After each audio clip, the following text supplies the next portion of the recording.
Cuando estuvimos hablando el otro día de nuestras funciones armónicas, que las funciones armónicas verifican realmente una ecuación que llamamos la de, que con ese laplaciano igualado a cero, aunque normalmente solemos poner el signo menos. Dentro de lo que vamos a hacer nosotros con este núcleo de Poisson es usar una herramienta, una función auxiliar para tratar de dar respuesta a la ecuación. Entonces, lo que nosotros queremos aquí es, primero, definir lo que va a ser la función núcleo de Poisson, que va a ser una función que en principio es una función real únicamente, aunque no lo vamos a ver de forma tan inmediata. Las definiciones, existen muchas definiciones alternativas. Aquí nosotros vamos a dar una primera definición que involucra a series y vamos a probar entonces ese carácter real de nuestra función. Como definición,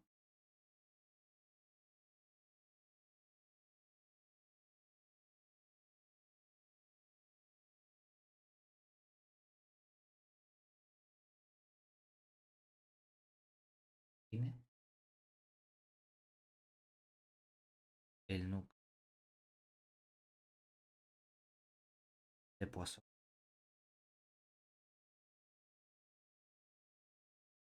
de la función p theta y r p sub r como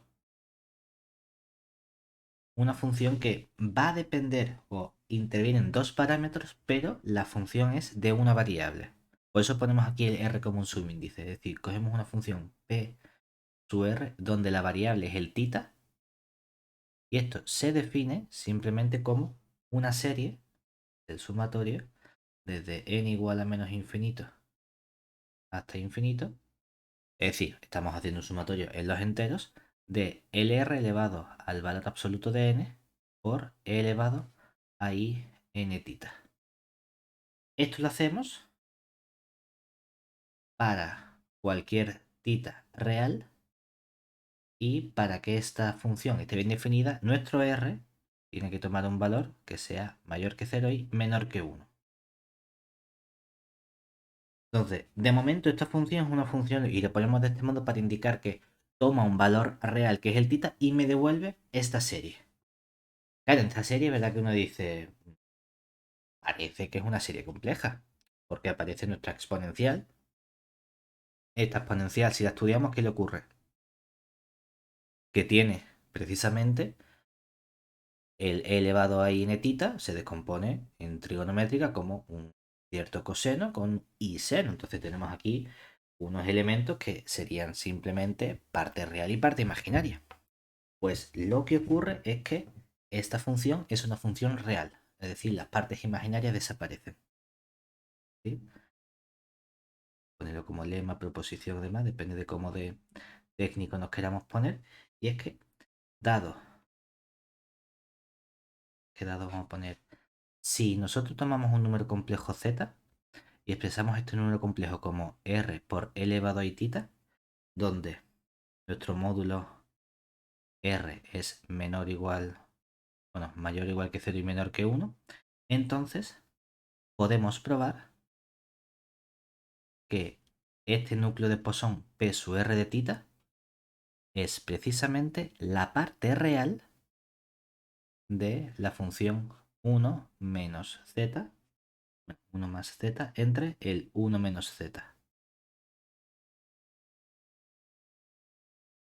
O sea que claro, si consigo probar que es la parte real de esa función, efectivamente nuestro núcleo de Poisson es una función real. ¿Cómo lo hacemos? Sí, vamos a demostrarlo. Demostración. Vamos a partir de lo que ocurre con la fracción con la que estamos trabajando. Es decir, vamos a estudiar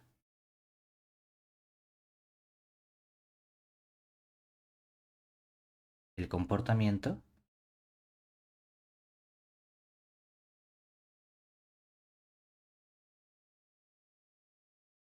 de este 1 más z entre el 1 menos z. ¿Qué podemos hacer con esta función? Pues decir, oye, esto podría ser el 1 más z por el 1 partido 1 menos z, ¿verdad? ¿Qué ocurre precisamente con nuestro módulo de z? hemos dicho que el módulo de z lo llamamos R y ese módulo de z es menos estricto que 1, ¿cierto? Entonces, el 1 entre 1 menos z lo podemos expresar mediante el desarrollo en serie de Taylor, que es un desarrollo convergente porque estamos trabajando justamente en esa región. Por lo tanto, utilizando el desarrollo de potencia, esto lo podemos expresar como el 1 más z, que multiplica ¿a quién? Tenemos aquí a nuestro 1 más z cuadrado más puntos sucesivos. O si uno quiere, lo puede expresar en términos de serie, es decir, como 1 más z, que multiplica el sumatorio desde n igual a 0 hasta infinito del z elevado a n. Claro, ¿qué ocurre en esta expresión de aquí? Que cuando multipliquemos 1 más z por este paréntesis, ¿qué nos va a quedar? El 1 por esta suma sería el sumatorio desde n igual a 0 hasta infinito del z elevado a n, más, ahora aparecería el sumatorio desde n igual a 0 hasta infinito de el z elevado a n más 1. O lo que es lo mismo, si agrupamos este sumatorio, lo que estamos diciendo es que el término 1 solo aparece una vez en cada sumatorio, ¿verdad? Solo aparece en el primer sumatorio, pero luego la potencia de z aparece en el primer sumatorio una vez y aparece en el segundo sumatorio también una vez. Y la potencia de z cuadrado aparece en el primero una vez y aparece en el segundo también una vez. Es decir, todas las potencias de z aparecen en cada sumatorio menos el término independiente 1. Por lo tanto, esto lo podemos agrupar como ese término 1 lo ponemos ahí aislado solito, más dos veces el sumatorio desde n igual a 0 hasta infinito de nuestro z elevado a n, ¿verdad? Y ahora me dice, bueno, ¿qué podemos hacer con este sumatorio? Hombre, sabemos quién es el z. El z hemos dicho que lo expresamos como r elevado a i en su forma exponencial. Por lo tanto, lo podríamos expresar como el 1 más dos veces el sumatorio desde n igual a 0 hasta infinito de r elevado a n por e elevado a i n tita. Precisamente porque estamos diciendo aquí que nuestro z es r elevado a i tita. ¿Y qué más podemos hacer ahora?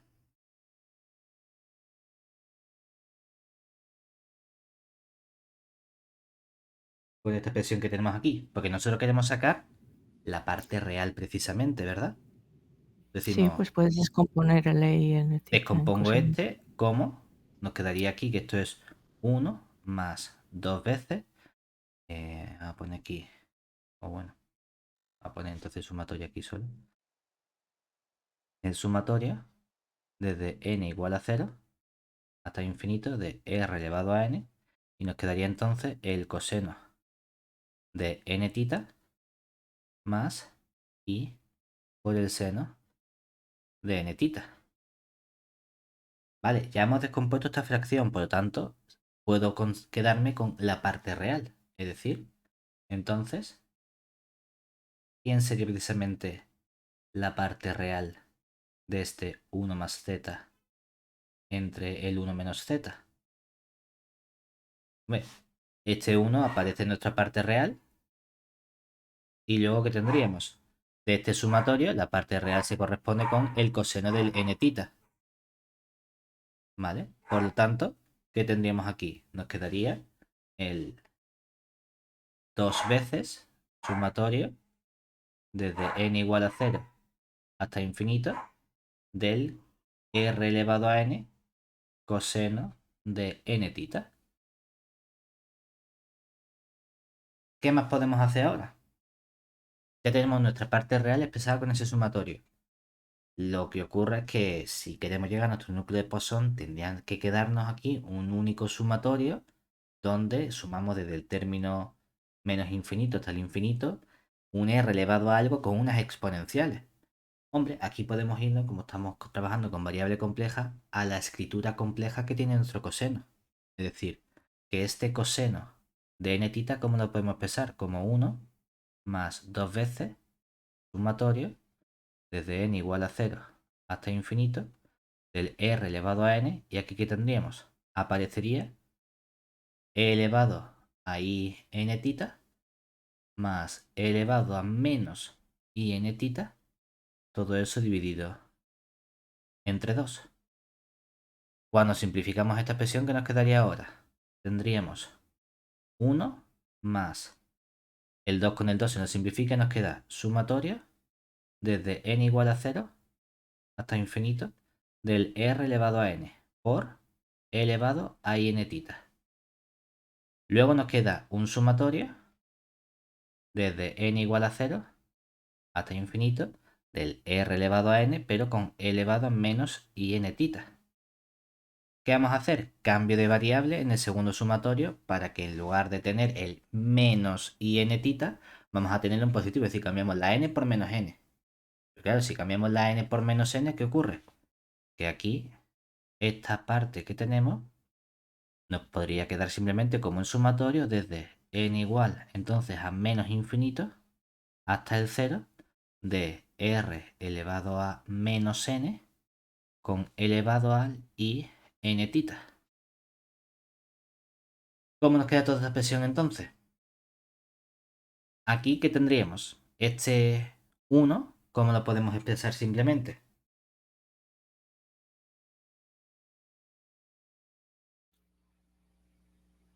Sería el mismo término, pero cuando la n vale 0, ¿verdad?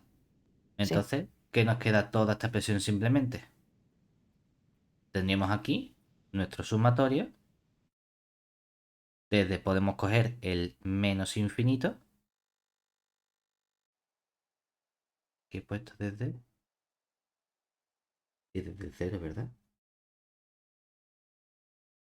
No, aquí desde el 0 no, perdón. Es que ahora te sobra uno de Sí, 0, sí, ¿no? Porque aquí vas si a es desde el tener 2. 0, aquí ya he quitado el término 0, que sería desde el 1, Ah, ¿verdad? sí, sí, vale.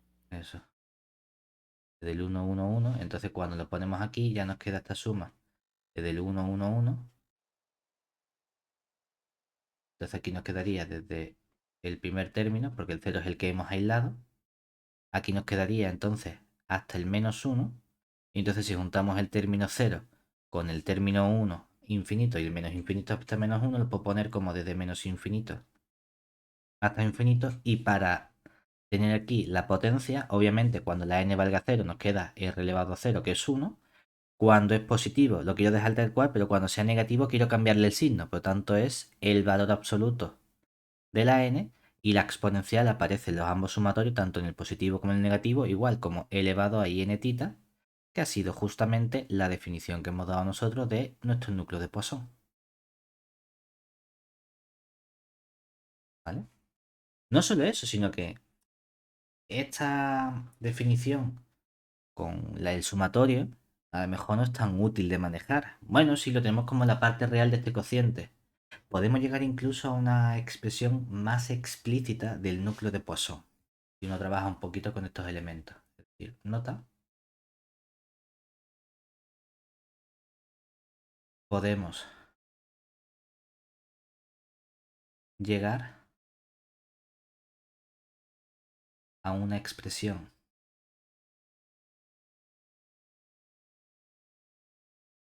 explícita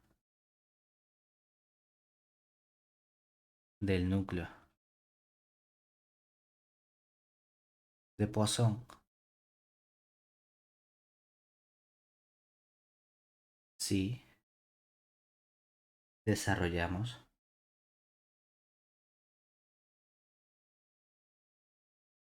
la expresión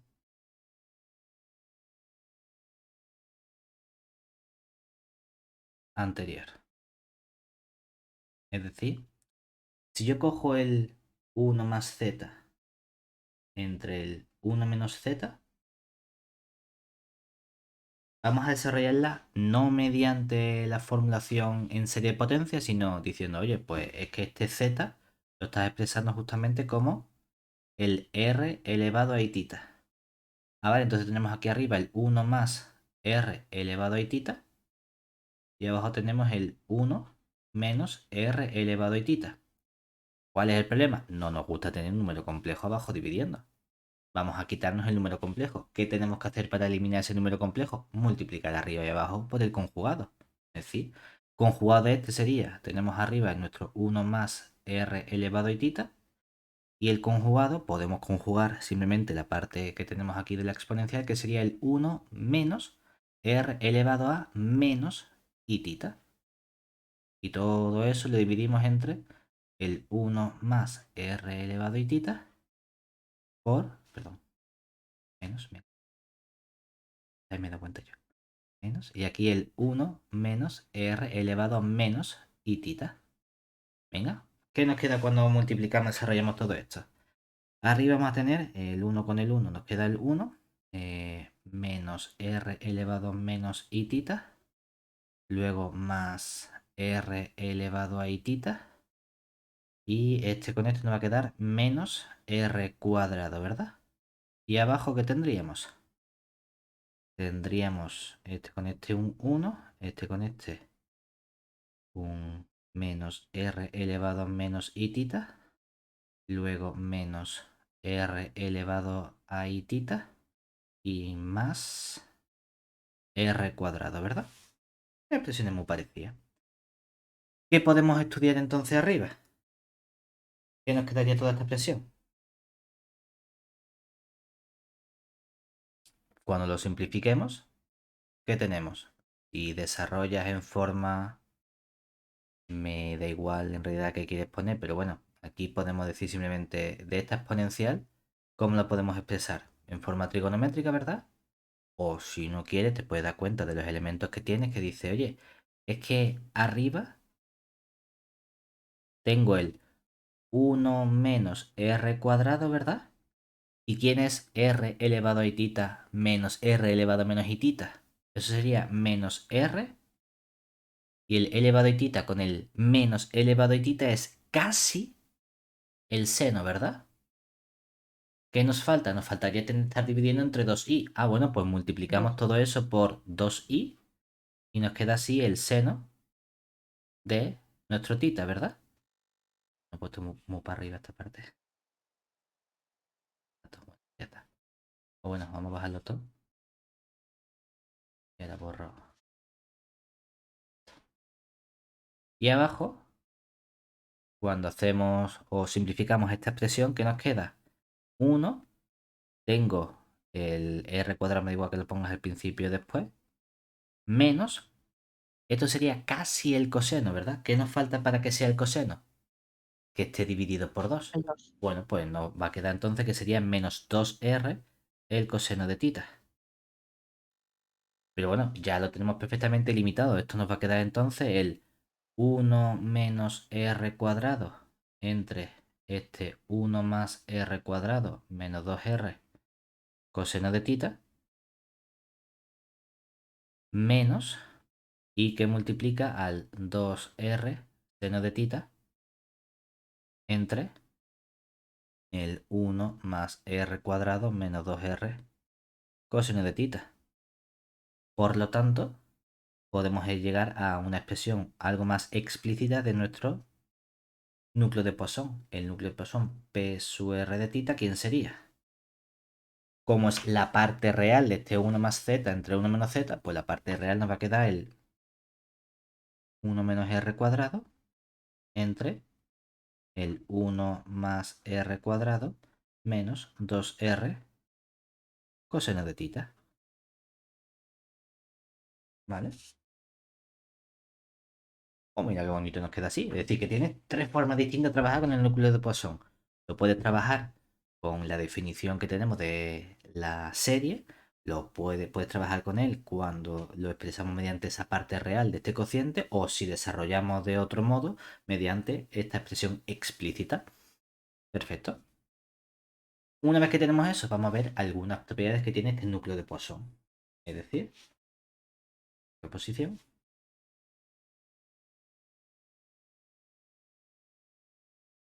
Vamos a coger para los valores que está definida. Es decir, que si te fijas realmente, o un momento para atrás, el núcleo de Poisson nosotros lo podemos definir realmente como una función real. Si yo digo mi núcleo de Poisson se define como esta expresión 1 menos r cuadrado entre el 1 más r cuadrado menos 2r coseno de tita. Vale. Lo que estamos viendo es que mediante esta escritura de variable compleja podemos relacionarlo con una expresión de variable compleja. Es decir, oye, que el núcleo de Poisson en un cierto z es esta expresión donde la r representa el módulo y el θ representa el argumento de nuestro número complejo. Vale, genial.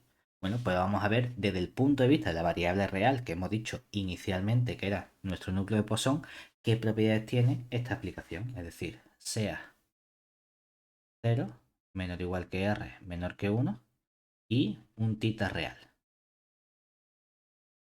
Entonces, por un lado, tenemos una buena propiedad del valor medio integral que tiene este núcleo de Poisson, es decir, 1 partido 2pi por la integral entre menos pi y pi de nuestro p sub r de θ diferencial de θ es igual a 1. Esto nos recuerda un poco a las funciones de densidad que teníamos en variables aleatorias, ¿verdad? Ese buen comportamiento que tienen los núcleos, que en el total nuestra integral de 1. Bueno, vamos a tener también que nuestro núcleo de Poisson P sub r es una función que es siempre positiva. Por otro lado, el núcleo de Poisson P sub r es una función par. Cuarto, el núcleo de Poisson verifica que es creciente, es decir, P sub r de θ es menor que el P sub r de un cierto delta si tomamos aquí un delta, perdón, decreciente, si tomamos un delta que sea menor que el delta, menor que el módulo de ese θ, y eso menor o igual que el pi. Por otro lado, vamos a tener un comportamiento del límite sobre nuestro núcleo de Poisson, es decir, a ver cómo le ponemos esto para que quede un poquito bonito.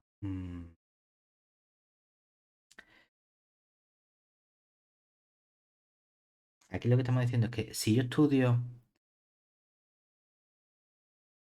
vamos a poner, tenemos que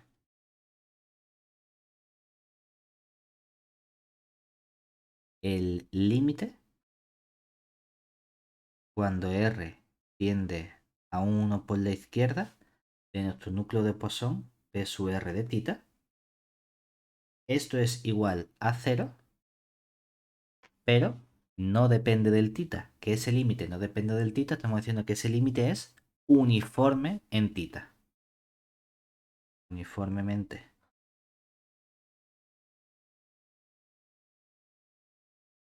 en θ para cada, vamos a poner delta positivo, de modo que el delta tiene que ser menor o igual que ese módulo de θ y le vamos a pedir que sea menor o igual que el pi. ¿Vale? En todas esas regiones tenemos que hay una convergencia uniforme de este límite. Este límite, aunque no lo especificamos aquí, lo voy a poner, es lo que se conoce en variable compleja como un límite radial. Realmente esta parte no nos interesa. No, no es porque valga cero, sino simplemente esta parte es lo que se conoce como límite radial. Porque estamos recorriendo ese R, que es el módulo que representa geométricamente ese radio, por así decirlo, que sale de nuestro origen, y nos estamos acercando únicamente mediante esas rectas o esos semirrectas a el borde, el límite de nuestra región donde estamos trabajando con los números complejos. ¿Vale? Es decir, que una forma de haber reescrito este límite sería decir simplemente que el núcleo de Poisson posee límite radial de manera uniforme en todo el disco unidad. Y entonces lo tenemos expresado este mismo concepto, pero haciendo referencia únicamente a variable compleja. Bueno, podemos estudiar algunas de estas propiedades para divertirnos un ratito, ¿no? Y ver que efectivamente esto que hemos puesto aquí es cierto. Entonces, por ejemplo, las primeras son más o menos inmediatas. Demostración.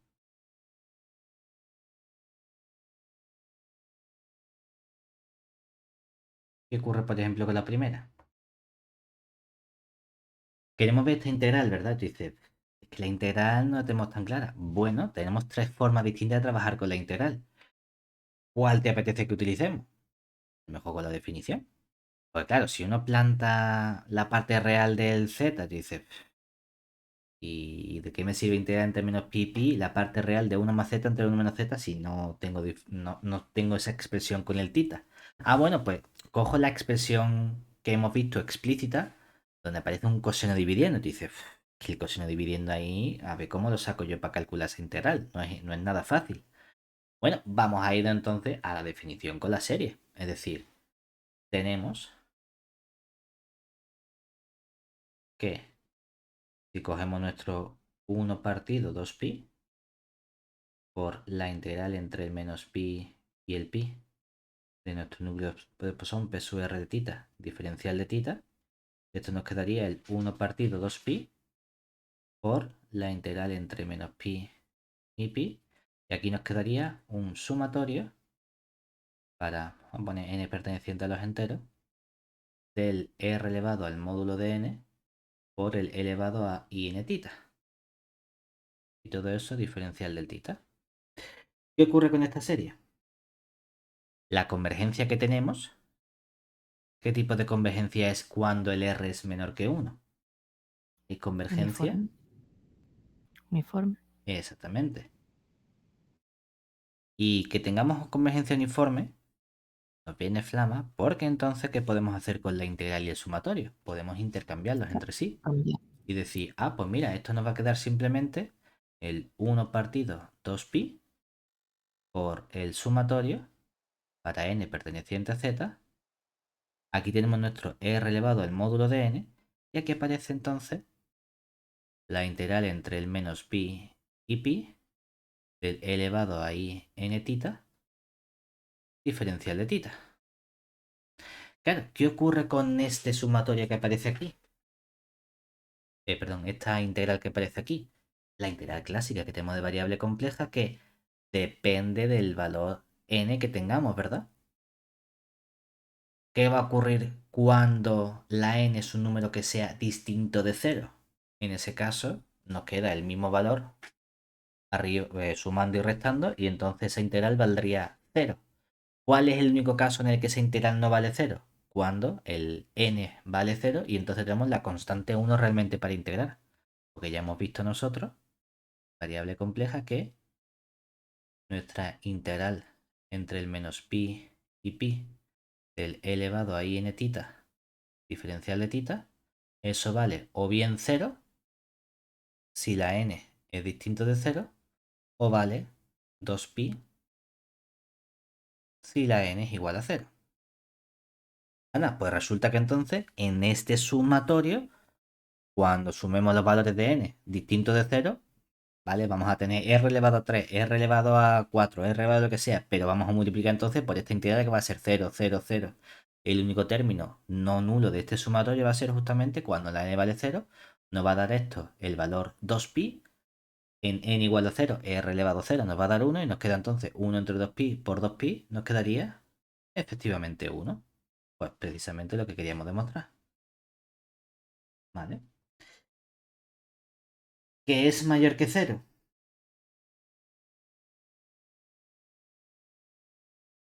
Trivialmente,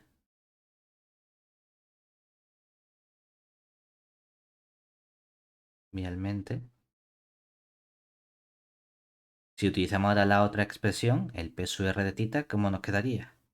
Como 1 menos r al cuadrado entre el 1 más r al cuadrado menos 2r coseno de tita, ¿verdad? Claro, ¿qué ocurre con el 1 menos r cuadrado? La r es Siempre va a menor que ser 1. Como positivo. la r es menor que 1, r cuadrado sigue siendo menor que 1. Por lo tanto, el 1 menos r cuadrado es positivo. Ah, vale. Y abajo, el 1 más r cuadrado, ¿cómo nos queda? Eso a lo mejor no lo vemos tan claro, ¿verdad? Porque tú dices, es que más chico que 2, ya, pero lo otro también le resta 2, ya, pero no le resta 2, le resta algo más chico que 2 porque tanto la r como el coseno son más chicos que 1. Y si le resta más de lo que le está sumando, entonces, ¿qué hacemos? Bueno, vamos a hacer una cosa. Vamos a ver si podemos reescribir la parte de abajo de otro modo. Porque si recuerdas, ¿cómo habíamos reescrito la parte de abajo? Ahí ha sido 1 menos r cuadrado. ¿Y quién aparecía abajo precisamente? Había sido el resultado de, en esta parte, a ver dónde estaba aquí.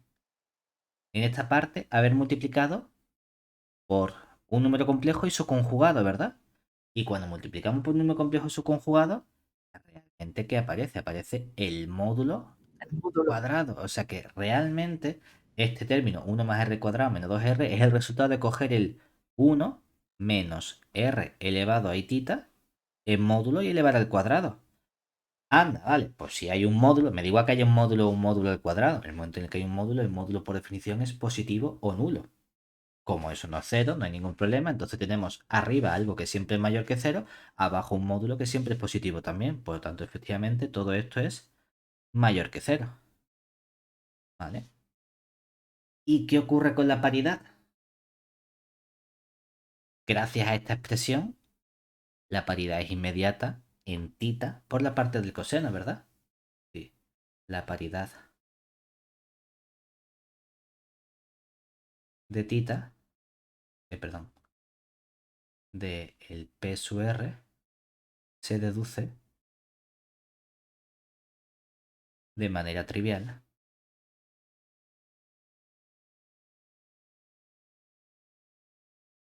de la paridad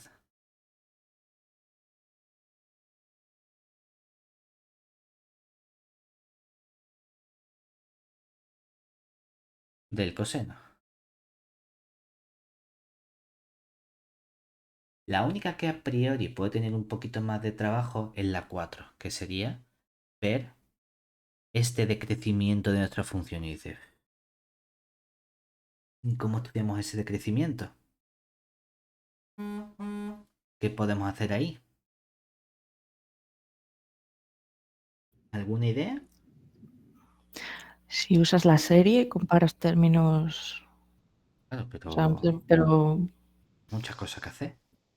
Y no se nos olvide que esta función, este núcleo posón, en realidad es mucho más sencillo de lo que aparenta. Nosotros lo estamos queriendo relacionar con variable compleja, pero es una función de variable real. Y habitualmente, si tenemos una función de variable real, ¿cuál es el modo en el que solemos estudiar si nuestra función es... bueno, la derivada. Anda, mira qué fácil. Es decir, que de repente se nos olvida que tenemos esas herramientas sencillas porque estamos acostumbrados a hacer las cosas mucho más complicadas de lo que son. Pues entonces decimos, bueno, pues vamos a coger nuestra expresión y vamos a derivarla. Claro, para eso prefiero no tener la expresión como desarrollo en serie de potencia, ni tenerlo como la parte real de algo. Me interesa una función, una expresión explícita, que por suerte hemos sido capaces de obtener desarrollando ese coseno. Pues entonces vamos a calcular esa derivada. Es decir, aquí observemos que nuestra P sub R prima de tita, que estamos derivando respecto de tita, ¿quién sería? Pues como hemos tenido esta expresión de aquí, el 1 menos r cuadrado se nos queda tal cual, es decir, vamos a tener nuestro 1 menos r cuadrado, y todo esto lo podemos entender como toda esta expresión que aparece aquí está elevado a menos 1. Derivamos respecto del coseno, por tanto sería un menos 1 por abajo va a aparecer el 1 más r cuadrado menos 2r coseno de tita. Ya tenemos que elevar todo esto al cuadrado y multiplicar por la derivada de lo que hay dentro, pero respecto de tita. El 1 más r cuadrado desaparecen. La derivada del menos 2r coseno de respecto de tita, ¿qué nos quedaría? La derivada del coseno va a ser menos el seno. Con el menos nos queda 2r seno de tita, ¿verdad? ¿Qué tenemos entonces aquí? Claro, que en nuestra condición, ¿qué me decía que tenía que ocurrir con el tita? Que estuviese entre menos pi y pi, ¿verdad? Claro, porque el seno no siempre es positiva. Pero cuando estamos entre menos pi y pi, es decir, en el primero o segundo cuadrante, ahí el seno siempre está por encima de cero, ¿verdad? Por lo tanto, justamente, tenemos que esta parte de aquí, o nuestro seno de tita, es mayor que cero para todo tita que esté en este intervalo menos pi y pi. O bueno, mayor o igual que cero si no quiere, ¿no?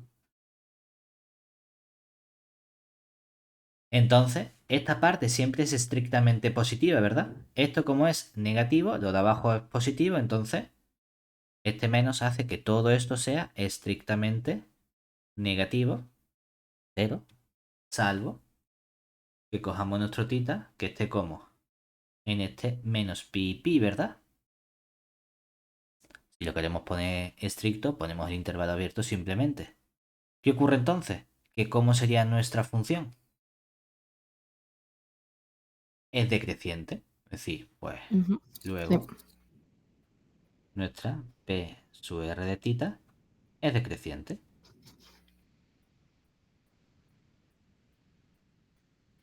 ¿Qué es lo que queríamos demostrar entonces? Que efectivamente, si cogemos un delta que sea más chico, tenemos que la función cambia. Perfecto.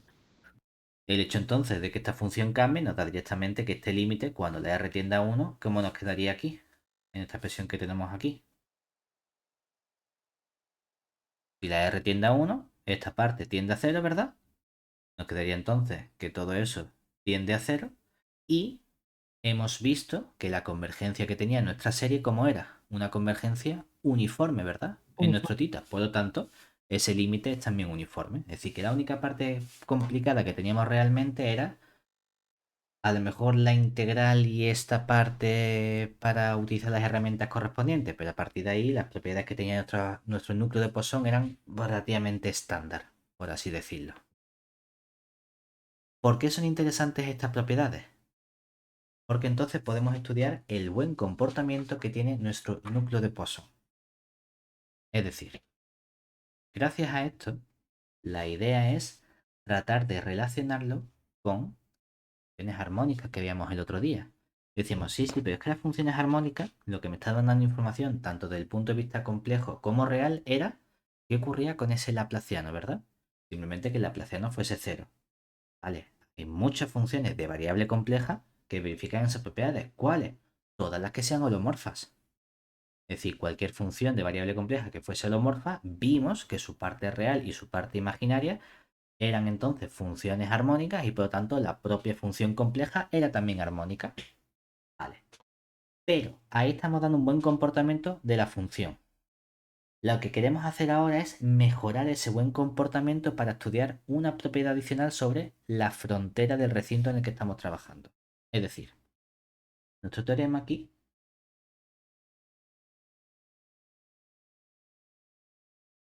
vamos a considerar de el disco unidad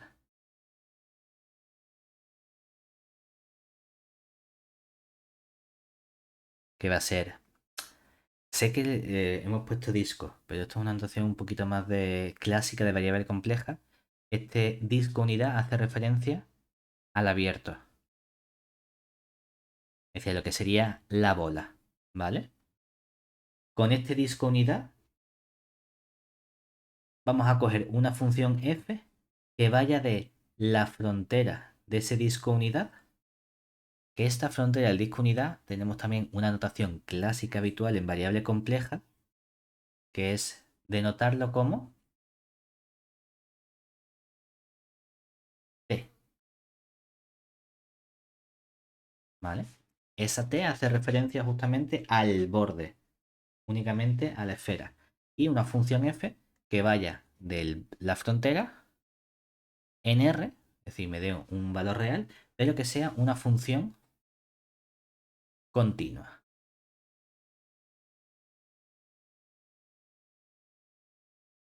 ¿Vale? Pues entonces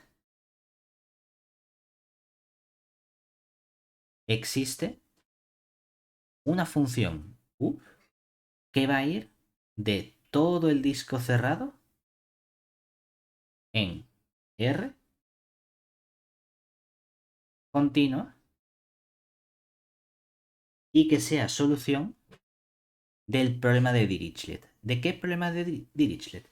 Del problema de Dirichlet que va a ser, por un lado, vamos a pedir, ¿cómo le ponemos a lo mejor? Pone aquí problema de Dirichlet.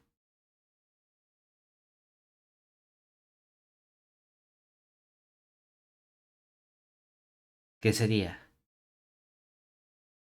el problema de Dirichlet lo que me dice es que mi función tiene que ser armónica en el recinto en el que estamos trabajando.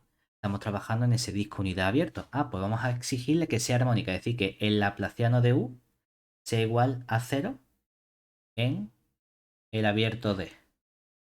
Y hemos metido una condición de contorno, como hacíamos en Fourier Ah, sí, el análisis de Fourier. ¿Qué pedíamos sobre la frontera? Vamos a pedirle que coincida con esa función f que es nuestro dato conocido, es decir, que la función o bien pones u sea igual a f en la frontera, o lo pones con t, o pones u restringido a la frontera igual a f, me da igual como quieras ponerlo. Pero este es el problema de Dirichlet. Pues lo que me dice este resultado es que hay existencia. No solo hay existencia, sino que además hay existencia y unicidad. Y mejor todavía, porque todos estos resultados de existen cosas y son únicas, suelen ser teóricos, pero no sabemos encontrarlo explícitamente. No, no, no, no, no. Lo guay del núcleo de Poisson es que gracias al núcleo de Poisson somos capaces de construir explícitamente esta solución U. Es decir, además, la solución U del problema de Dirichlet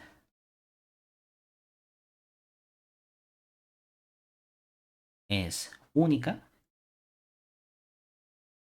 y viene caracterizada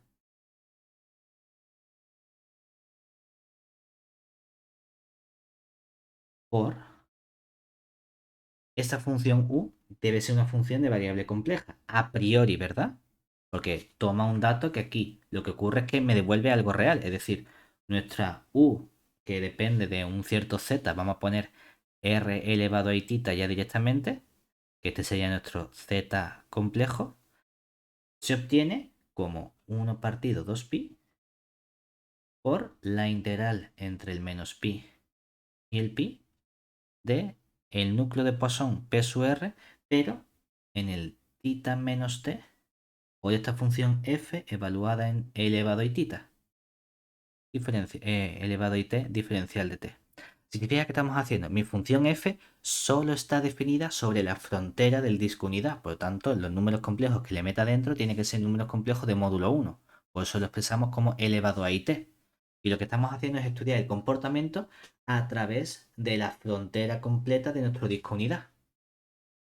Y el núcleo de Poisson me está diciendo una especie de base de recuperación de a partir de los valores de la frontera, eres capaz mediante el núcleo de Poisson de hacer un valor medio de esos valores de la frontera y recuperar la función u que verifica ese problema de Dirichlet, ¿vale? Y esto lo hacemos para cada... Para que tenga sentido esta función, tiene que ser el 0 menor o igual que r menor que 1 y en este caso ya limitamos el tita a nuestro intervalo 0, 2pi. Me da igual que lo pongas abierto o cerrado a los dos sitios, no hay problema, ¿vale?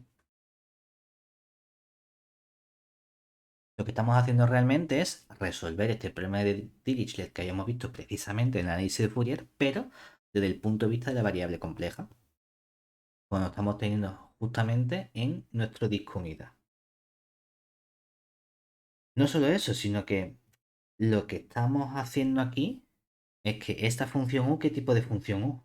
Es, es una función real, ¿verdad? Porque la f de algo me está dando un valor real. El p sub r es también un valor real. Por lo tanto, efectivamente tenemos una función que es siempre una función real. Es decir, ¿nota? La solución u del problema de Dirichlet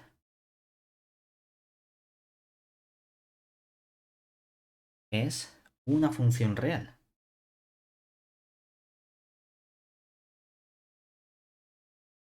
Aunque estemos utilizando una formulación con variable compleja para que me resulte más sencillo de calcular.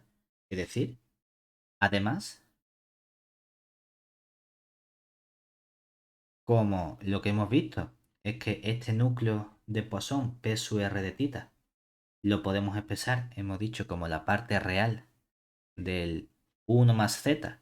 Y si cogemos nosotros el z como r elevado a tita, esto nos quedaría el 1 más r elevado a tita entre el 1 menos r elevado a tita. Realmente tenemos un mejor comportamiento, y es que realmente toda función continua,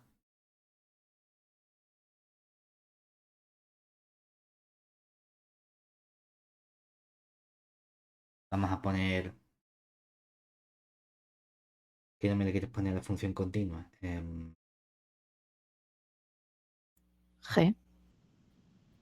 Vamos a poner una F mayúscula, ¿vale? Una Vale. función continua pensando en, estamos haciendo una especie de implicación en este núcleo, en este problema de Dirichlet, ¿verdad? Es decir, si tienes el problema, entonces encuentras una función que es continua, ¿dónde?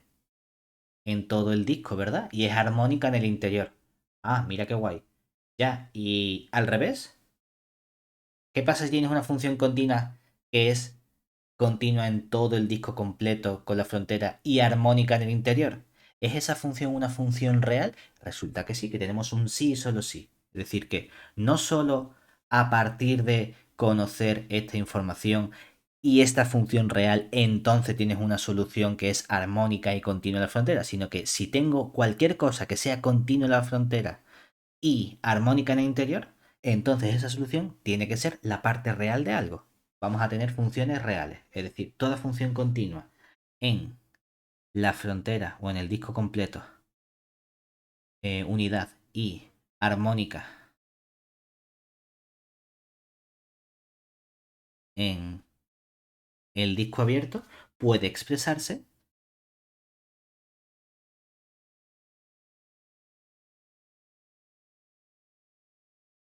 como la parte real de algo.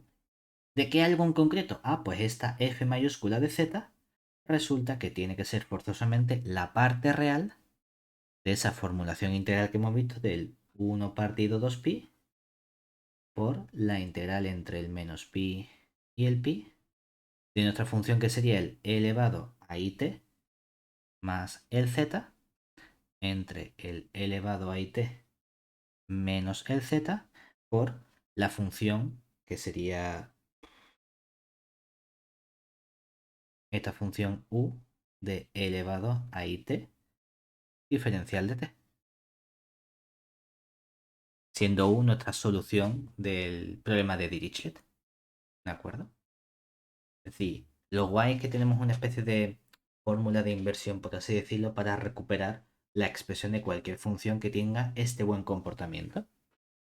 Sí, la utilidad del núcleo de Poisson, y aquí no solo hacemos referencia al núcleo de Poisson, sino en general cualquier expresión que tengamos núcleo de, va a ser una función que tiene esas buenas propiedades, como hemos visto algo, de positividad, de monotonía, de valor integral, y que nos permite recuperar soluciones o funciones de diversos problemas. Esa es la gracia que tienen todos estos núcleos en general. Es cierto que hemos comenzado con el núcleo de Poisson, existen muchísimos más tipos de núcleos, de Jensen, etcétera, pero de momento nos hemos centrado en el estudio de este núcleo de Poisson. Y luego vamos a seguir relacionando con distintas propiedades que van a tener todas estas funciones armónicas y nuevos conceptos como las funciones subarmónicas. ¿Vale?